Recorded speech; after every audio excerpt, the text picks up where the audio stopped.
I'm Jason. I'm from Okcoin. I'm the COO here at Okcoin. And we're really excited to do this because we recently announced our support, our full support and listing of AVAX. We are a fiat to crypto exchange, allowing users to easily access between US dollars, euros, and the crypto sort of ecosystem. And with that, I'll pass it on to Haider, who's our CMO here. Hi, everyone. This is Haider. As Jason mentioned, my role here is leading marketing for the organization globally.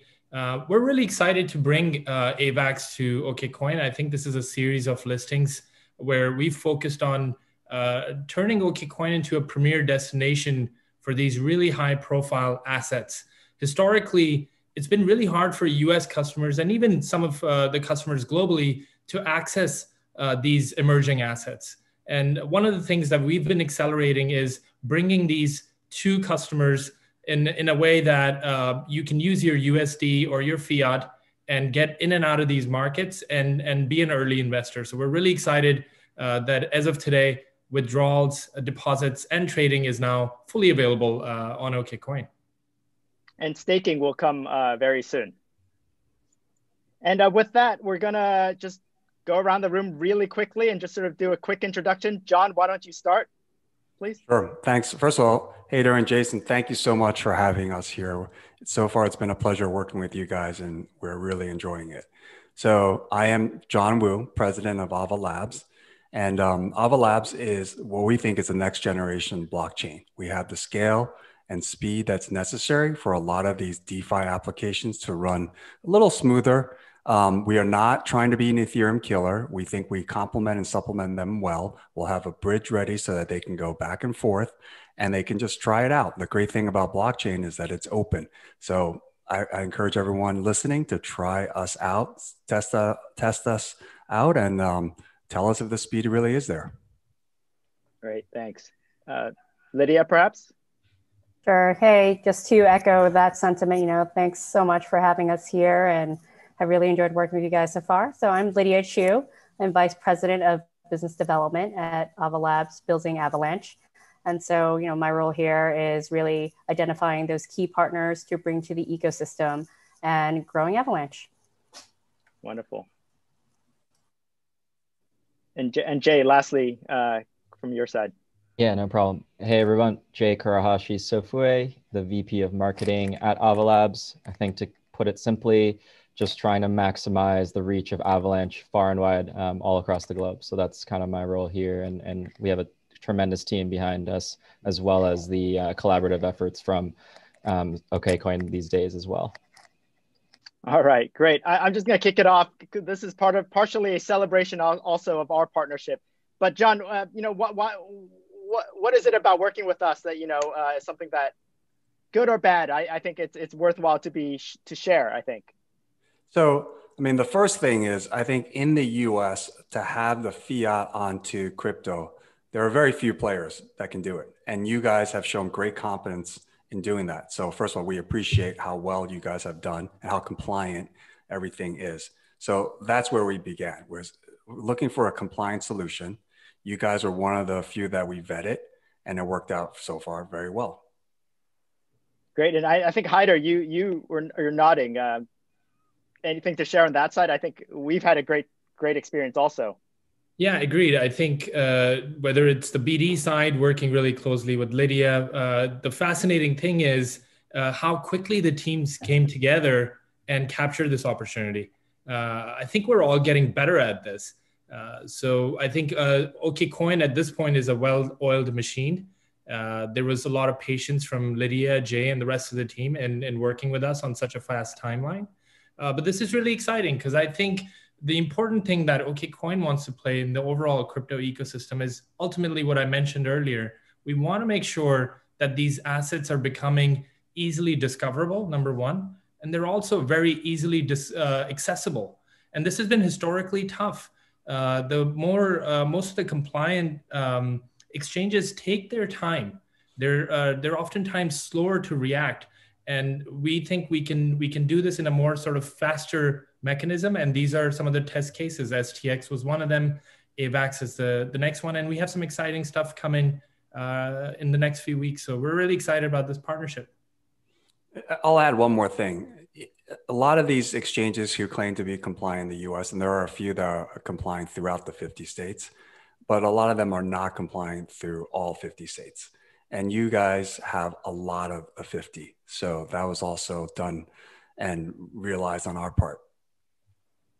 We're working on the remaining states, that's There's for a sure. few states. I already had a few calls that say, hey, that's great. How come it doesn't work here? Yeah. Regulations, it's a process. And, Yes. the whole team's working on that. Let's dive into talking about Avalanche, though. I think we have a lot of questions, actually, from the audience around what you guys do, what's the focus. Let's just dive in. Lydia, you want to start? Like, how do I describe Avalanche and AVAX to someone that doesn't know much about it? Sure. So Avalanche is, first of all, it runs with the Avalanche Consensus, which is a brand new innovation in consensus protocols. So, everyone who's been around blockchain and crypto, we're very familiar with the classical consensus, which works for a small network. And then there is Nakamoto or heaviest chain, which is everyone's very familiar with, right? That's Bitcoin, that's Ethereum proof of work. So, there was an innovation called the Avalanche Consensus, which allows a very scalable and highly decentralized platform to be built around it. And that is what the Avalanche ecosystem is. So our chain is really a network of networks. And we have 3 chains. One is the platform chain, which is where validating and consensus takes place.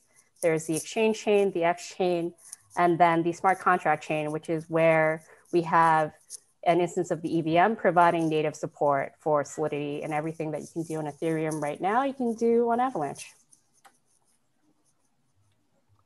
How would I sum that up to like my mom? There's a lot of great stuff there, but I'm trying to distill it down a little bit more. I think if you're looking does your mom trade crypto? He's asked a lot of questions about Doge recently. She told me it was up 2 cents before I even knew that. Well, I guess I would sum up to your mom is that what Lydia just did was obviously a very complete and technical answer. But if I were telling my mom or your mom, I would say, listen, there are a lot of these projects that you can first trade on. Okay, that's you guys. That's great. But if you want to learn more about them and what their capabilities are, then you should look at the underlying platform which they run on. And everyone knows Ethereum, which is, the big one with the largest community and ecosystem. But there are all these other ones that have, I would say, slightly more advanced, a new paradigm of consensus protocol like ours, who are able to satisfy some of the speed issues and the latency issues and the scale issues that Ethereum is working on themselves as well. So if you think about it, maybe there was dial-up and then there's broadband. There's a whole layer of broadband type layer ones out there, including ETH 2.0, that are all hoping to provide more functionality because there is speed and scale. So John, this sounds like ETH 2.0, but delivered sooner. Well, yes. Listen, like I said before, I think, or maybe I have not said it, but I've been asked this many times. There will be a multi-chain world. If you look at other analogs in the traditional world, social media platforms, sure, there is a winner take most like Facebook, but you have very good TikTok. You have now Clubhouse, an up and coming one. You have, before it was part of Facebook, Instagram, you have Snapchat. So you have all of these other social medias as well, serving specific purposes or niches. And we don't know. I think in the next 4 or 5 years, us, ETH 2.0, and a few of these others may be that winner take most. I think we have a very good chance for it. But even if we're not, there will be plenty of room as this whole industry grows. I mean, if you think about it, ETH 1.0, Ethereum right now has only about 200,000 developers on it. There's like 7 million developers on Android handsets and about 2 or 3 million on the iOS. So this industry we're in is really, really nascent and growing.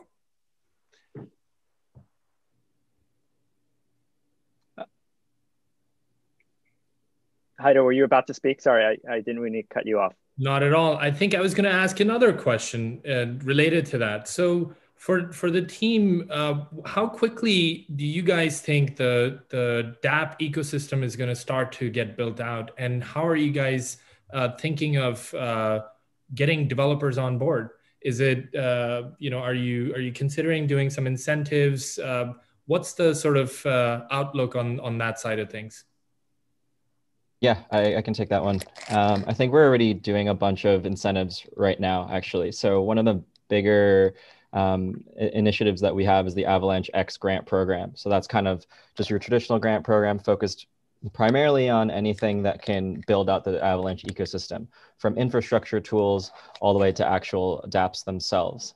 I think one of the things that we've realized, especially since mainnet launch in September, is that there is ton of interest for scalable platforms. I think one of the things that we're also aware of is there are plenty of other smart contracts enabled chains. And so interoperability is super important. In the very near future, we will have an Avalanche Ethereum bridge, and then we'll also look to other chains based on activity to make sure that that friction no longer exists. Because I think everyone on this call knows it's like a lot of these ecosystems have players with liquidity on them. So in order to port them over, it's kind of a no-brainer to make sure that the friction no longer exists, or at least is as minimal as possible. So are you saying that to a developer who's coding up the next great DeFi app today, you should come check out Avalanche because it's so easy to take maybe some of the work that you've done already and move it across. And then also you guys are building these bridges to allow this liquidity and assets. And I think most importantly is the assets, right? That have to be native to these chains, or at least be, you have some ability to interact with them on this chain. Is that the compelling story there? And then obviously we talked about the scalability and all that already. What would be some roadblocks to that? I'm just curious. I think there are, like you said, a lot of ETH competitors, supplementers, whatever you want to call them, out there. Right. I think that's maybe not the compelling story, but the pragmatic one. Mm-hmm. I think the stance that we have is, hey, see it for yourself, see how easy it is to first port over your applications, and then actually have your users benefit from that better experience, I guess. And so lower gas or transaction costs is, I think, a really, really important piece. And then I think also just kind of the UX in general. Like, I think we're all aware of early on when it comes to, and even now, if you're using applications on any chain that is having scalability issues, you're sitting there waiting, is like, are you sure the funds are going to go through? Is the transaction going to go through during that time? Am I going to be wasting money on these transaction costs? Things like that. On Avalanche, you really don't have to worry about any of those things.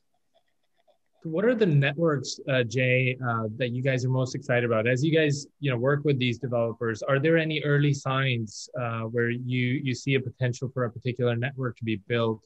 Or are there ones that you guys are, trying to promote yourself in terms of development?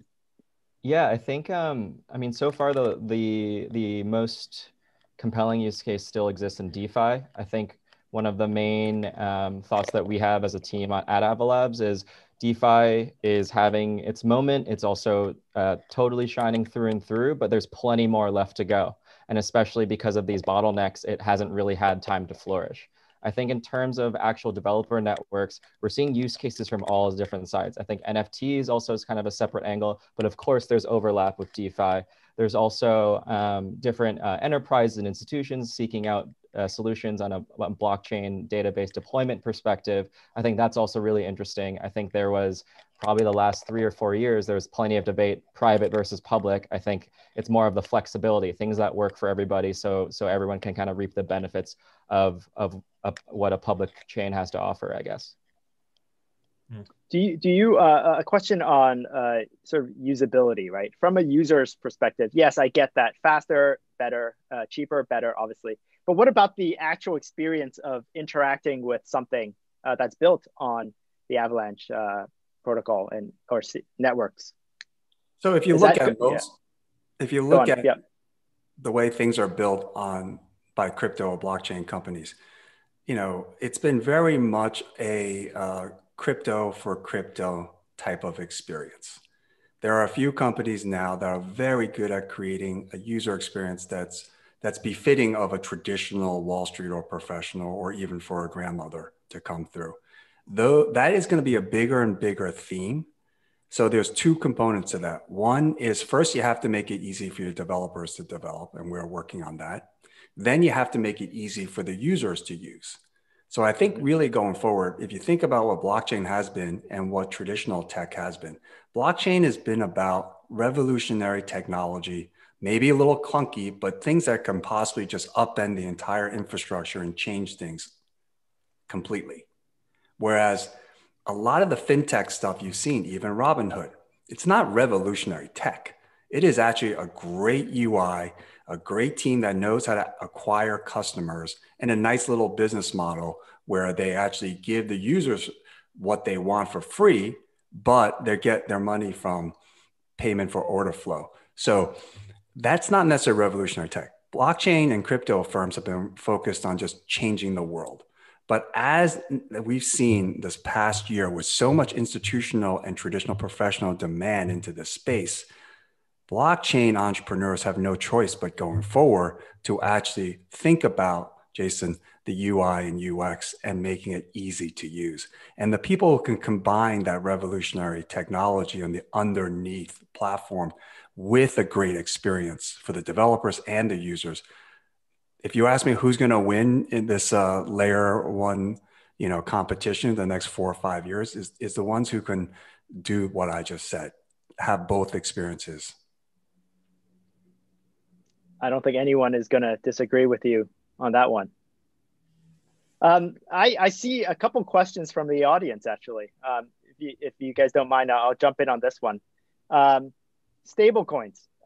There's a question about stablecoins being a part of the Avalanche ecosystem, and I think TUSD in particular. Can you guys share a little bit more about what that means and maybe a little bit about that? Yeah, so I can take this one. For the growth of DeFi in general, as we've seen on Ethereum, stable coins have played a really critical aspect of that in driving that growth. And I think, having a good selection of stable coins on Avalanche being deployed natively will also drive that ancillary growth as well, because we kind of have to have the pieces to support that DeFi ecosystem, right? So it's really definitely part of that roadmap. And on that, and on in addition to TUSD, there will be others. We're working with several different projects to bring them on board. And there's been a lot of interest. And I think, we'll have quite a few partners that people will recognize and look forward to seeing as well. You're going to see about 4 of the top 5 stable coins announced in the next month and a half on us. All right. That's pretty exciting. And then to follow, I guess here's to follow up on some other questions. How can I start? Okay, so I mentioned this earlier. This is about sort of staking and earning yield. I mentioned this earlier, so there's a plug for Okcoin. We will be supporting staking very soon. So hopefully you'll come to our platform, buy AVAX or deposit, and easily with a few clicks do that on our platform. But today, how would someone do that? That by themselves? Jay, maybe. Yeah, sure. So there's a few options, and of course, like you mentioned, we're trying to expand that reach as far as possible. So there's one way. I think the easiest way is to delegate. I think, or easiest meaning most or minimally technical. And so you can delegate to a node that is currently running. These nodes are charging certain fees, so you're kind of going to have to check into what those fees are, just based on what you're willing to pay. And then there are certain parameters that have to be met in order for you to earn your staking reward. So currently it's at 11%. The parameters are pretty lenient for what it's worth. It's like 60% uptime is, I think, one of them. We also don't have slashing on our platform. So if you don't meet those parameters, it's not like your stake is at risk. It's only the rewards that you're potentially earning that are technically either you're going to get paid get them paid out to you if you successfully meet all those parameters, or you just don't receive them and you can totally get back your principal. I think that's kind of the easy route. The more complex but more controlling route would be to actually run your own node. So we have plenty of documentations for developers who are interested in doing that. We also have a Discord. It's chat.avax.network, and that's where all of our developers on the Avalabs side are there, happy to help. Honestly, it's kind of crazy. I don't know how these devs do it. It seems like they don't really sleep at all, but I kid you not, we're there 24/7. So if you want to just chime in and test us on that, I think we'll be ready. So there was, I'm sure everyone's aware of the exploit that happened with therein finance yesterday. There's a question from the community here asking about Avalanche network security. Any of you guys want to take that and elaborate in context of what we saw yesterday with therein finance? So there's two things there. What do we think about, I mean, from a total value lock perspective, it was actually a relatively small hack. Any hack is bad. Let's just be clear. I think they will bounce back just fine. It was not good. That's one of the risks when you do DeFi that you don't have in a traditional financial yielding product. Now, in terms of Avalanche, obviously we've had no issues so far.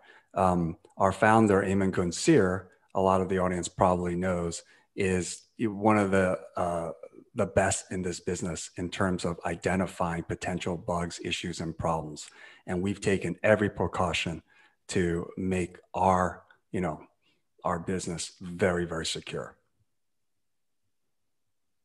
That's great. And in that same context, what can investors and traders expect from staking rewards?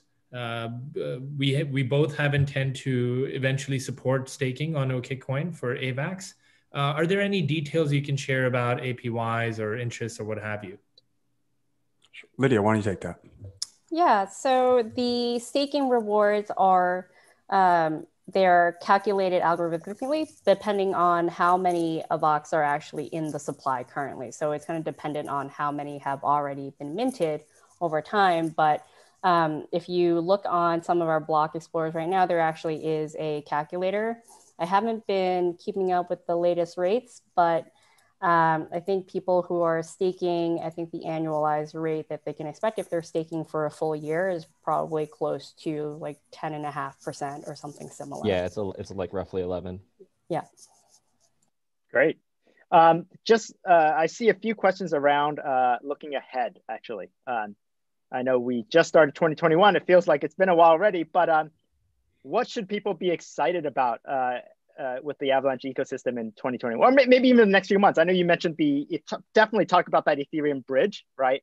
And then I did see on Twitter about a decentralized exchange announcement or someone wanting to build on Avalanche. So talk about these things. Why should we be excited? What are we looking forward to? So the same reason why you should be excited is what we're excited about. We've seen tremendous interest from developers on their own coming, and our community has now helped create a bridge as well as a decentralized exchange that I think the world will see very shortly. Now, Jason, earlier you said you think assets are the most important thing, but you need also functionality and applications. Otherwise, those assets don't mean anything. So I think we're very excited about a couple of things. On the ecosystem side, we have a lot of assets already that that are going to be issuing and will be on Avalanche. But the development community and the partnerships that we are getting from the application side, we think will generate tons of transactions. So we're very, very excited about that. From the marketing side, from Jay's side, I'll let him talk about it. But I know what I'm really excited about is that Jay has done an unbelievable job in terms of explaining our technology to the world. If you think about just staking for that example, staking is not a relatively easy process compared to other things. We talked about UX, UI experiences for users. Until we have more partners like Okcoin that make it very easy, that's going to be a difficult thing. But Jay and his team have figured out a way to educate and get the information out there. And that's why we have over 800 nodes and billions of dollars already staked. And from the technology side, I mean, there are going to be some considerable upgrades. We can't completely share the details, but again, we're really on that path to really securing not just the fastest and the most scalable first layer, but also providing the features and the usability that we talked about. Hey, on that Ethereum bridge, two quick questions. When is it going to be available? And how, I guess, is it possible, or I guess, how easy is it to transfer existing dApps on Ethereum over? So yeah, I can quickly touch on that and then kind of echo what John was talking about with the marketing side. With the bridge, we can't really disclose the timing, but it's definitely coming.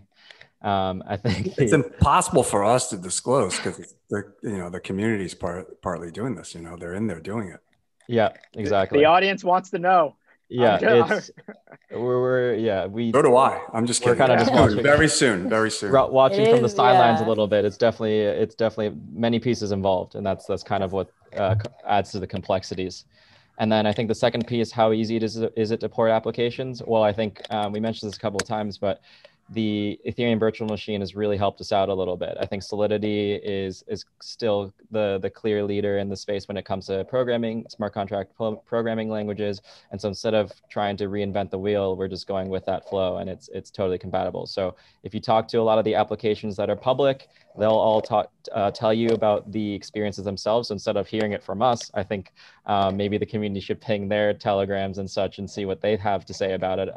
So far, so good. And obviously any feedback we're taking into account and making improvements. As for just a quick thing on the marketing side, one of the really cool things that we've been focusing on the last couple of months or even quarters is just making sure that the system that we have is totally up and ready to make sure we're cutting through the noise and not adding to the noise. I think that's super, super important in crypto.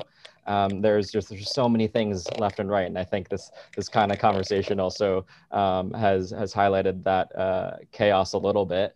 And then I think the second piece is exactly the simplification and also just understanding who your customers are. There are people that are going to care about the different chains, like Lydia had explained earlier. I think those components are really important for the developers and maybe the people that also want to kind of lift the veil a little bit and understand how Avalanche truly works. But also there's probably people, maybe people who just have AVAX token and want to earn APY on it and returns on it. They don't probably need to really care too much about the nitty gritty. And so how do we create content that is bespoke to each target audience and make it actually work so they don't have to do that much work themselves?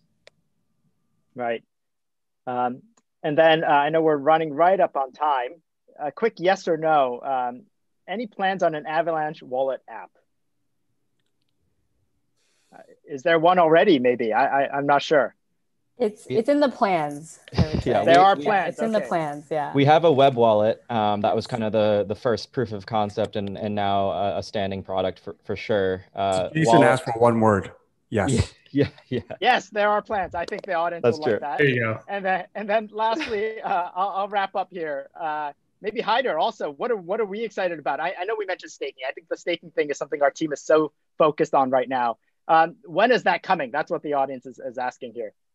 It's coming. We can't pinpoint. You guys are also good at giving. They want 11%. Let's go. Look, the short answer is yes. It's coming. All right. We're going to accelerate it. No promises, but I think it'll happen very soon.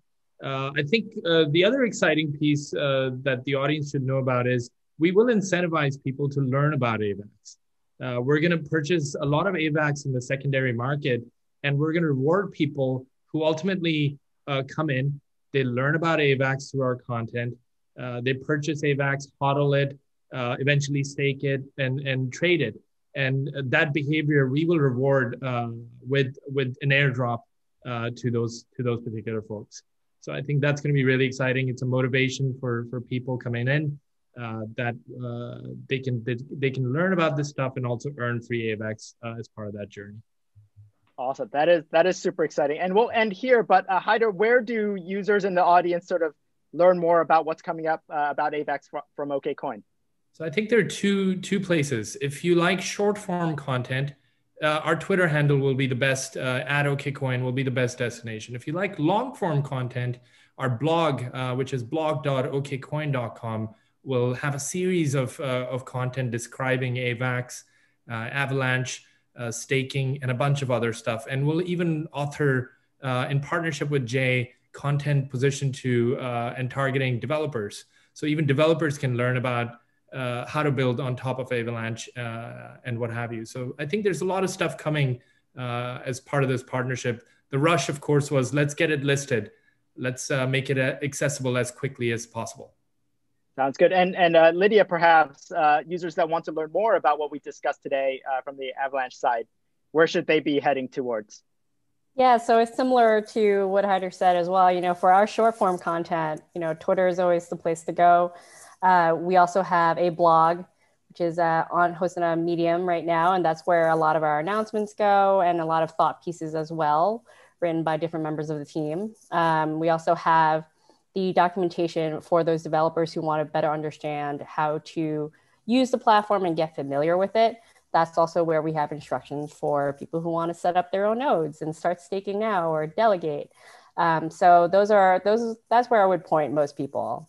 Beautiful. And Jay mentioned the Discord earlier, so don't forget about that. We'll put all the links that we mentioned somewhere. I'm sure someone will put it somewhere. But thank you so much, everyone. I think we just hit up upon time.